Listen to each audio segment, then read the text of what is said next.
Hello, Dr. Rachael. My wife is having some problems in sleeping. What advice would you recommend for her to do? So any of us who are having sleep issues, and this is gentlemen and ladies, first of all, one, I want you to think about, am I having trouble going to sleep or staying asleep, right? So going to sleep tells me that we've got a lot of things going on, too much stimulus in the brain area, lots impacting that. And as a result, you're not able to shut your brain down, shut your life down, and go to sleep. So if you're having trouble getting to sleep, let's look at sleep hygiene, right? Is the television on? It should not be. We got to turn that off. Or you have a lot of bright lights coming through. Is your phone popping up every time someone sends you a message? Is that light coming through? Do you have your Wi-Fi on in your room? Are you having any little blue lights on any of the devices that are showing through? They even actually sell little stickers that you can put on those lights. Do we have any street lamp light coming through? Is the garage light coming through and shining through the room? So first of all, you want to kill all of the light possible. You want to turn off your television. The next thing, you want to start limiting your screen time after 5 or 6 o'clock.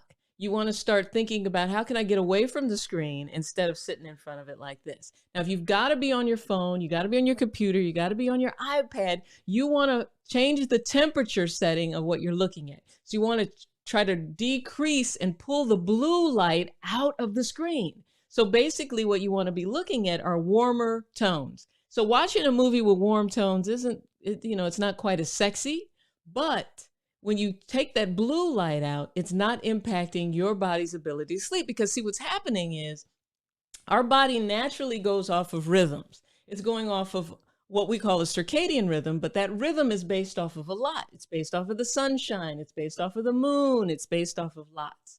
So if you are confusing your body into thinking that nighttime is daytime, what that does is disrupts your cycle. Your body gets confused and it doesn't know what to do. It doesn't shut down. So when you have this blue light and all this light around you when it's time to go to bed, your body's like, well, wait a minute. I thought it was nighttime, but no, the sun is shining. But wait, no, is that really the sun? And it gets confused. And not only will your sleep patterns be thrown off, but it throws off your hormone cycles too, right? Because keep in mind your testosterone and estrogen levels and all of that, they don't just do throughout the day. They actually have ebbs and flows. They go up and they go down. And it's based off of your circadian rhythms and what it's thinking, what time your body thinks it is. So one thing, always to reset your sleep cycle, you got to get some of that bright morning sunshine directly into your eyeballs without the sunglasses. And what that's actually doing is the sunlight is actually traveling through the retina and it's letting everybody know, it's morning time. So if it's morning time now, guess what time things should start to think about nighttime flow. So that's one thing, is the light is extremely important. So start dimming your lights around 6 o'clock. You should have evening lighting, mood lighting that is really different than the lights that you're using throughout the day, right? Because you're trying to tell your body it's time to come down. Another thing, most people who are having sleep issues, I always look at magnesium.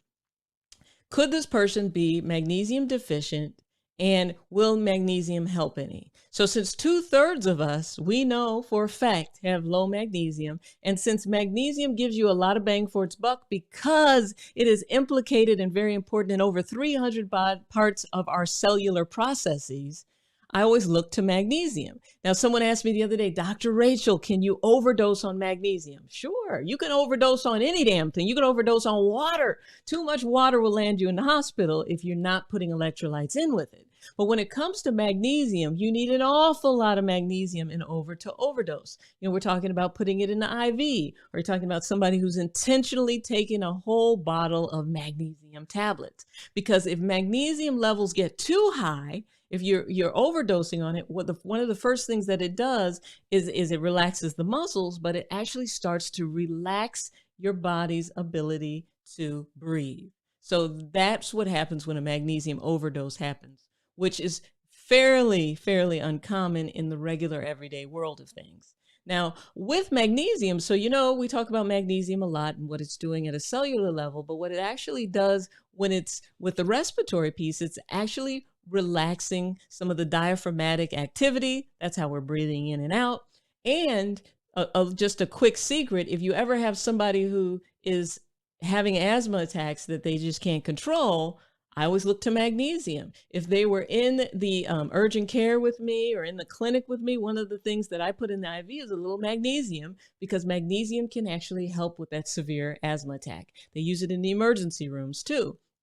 We use it in people who can't get their asthma under control. So magnesium is really important. But magnesium can help bridge the gap between not able to sleep and being able to sleep, because if you get magnesium glycinate, magnesium is conjugated with a glycine, and the glycine helps to stimulate this process and bring you down nerve-wise. So it kind of helps reduce the excitability of the nerves. So like if you're thinking about all the stressful things that could be happening, your wife is worried about what's going to happen tomorrow, who's going to call her and tell her somebody died, all that type of stuff. So another thing, besides modulating the sleep, you got to help her understand too that social media, being too much on your social media, looking to see what everybody else is doing and all that, and scrolling and staying glued to this like this, can really impact sleep.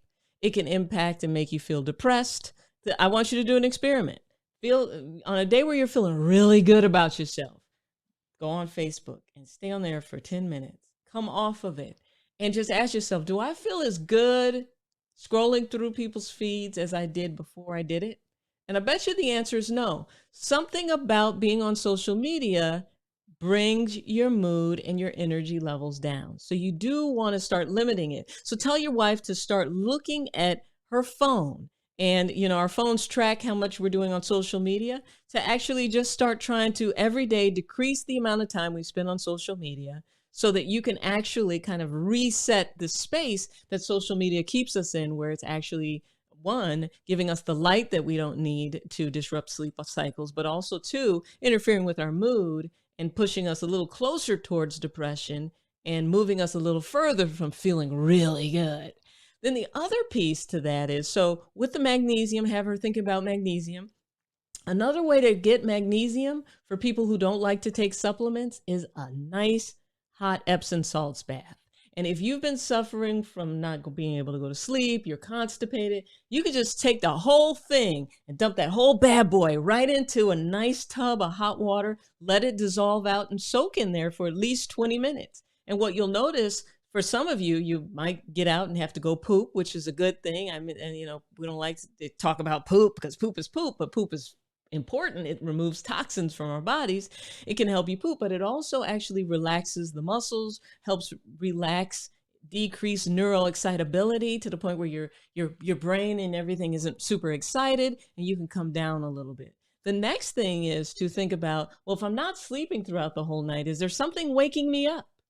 Is it because I'm having hot flashes in the middle of the night? Is it because I have to pee in the middle of the night? Is it because I think someone's breaking in the house every night? What is it that's waking you up, right? So you want to put your finger on that piece and see if you can find a remedy for it.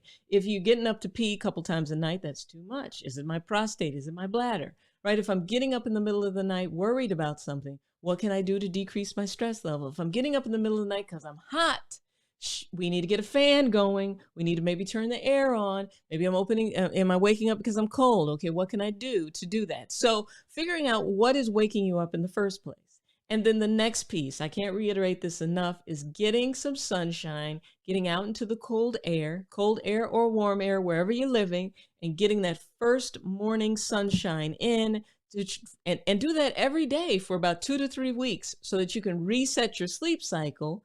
Follow all those other things that we talked about, and also not exercising right close to bedtime, because what happens is you got all this adrenaline going and it's like, oh, I'm up now, so exercise in the morning time or the early afternoon or very early evening, so you're not disrupting that sleep cycle, but then making sure that you're getting sunlight at an opportune time, making sure you're getting some sunlight. Some of you who are just sitting in your house working from home and aren't getting out for days at a time, you're going to disrupt your sleep cycle. You'll end up depressed, have some seasonal affective disorder. So we got to get out of our houses. We got to meet people. We got to mingle. We got to do all of these things that just help us feel good and help reset the cycle, kind of exhaust you throughout the day so that by the time it's time to go to bed, you actually can. And then the other piece is, your wife should look at her hormone levels. How is she on estrogen and testosterone? Because all of us, as time goes by, our hormones start to get disrupted. And for men and women, a decrease in testosterone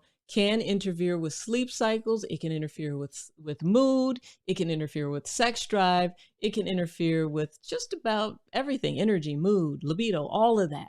So really have her start to look at what ways can she either augment those things or boost them, but also get them checked and see, are they in desperate levels or are they in levels that I can maintain? And of course, diet. Some food is going to keep you up. Eating sweets close to bedtime, eating sugar close to bedtime, that, unfortunately we get a craving, you want something sweet before bed, but that actually is going to disrupt your sleep cycle.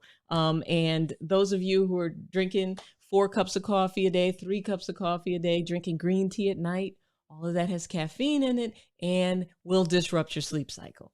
So that is, take that back to your wife. As a matter of fact, show her this video, share this video with her to see where in that trajectory she is and what things she can change and modulate so that she can actually sleep better. This is great.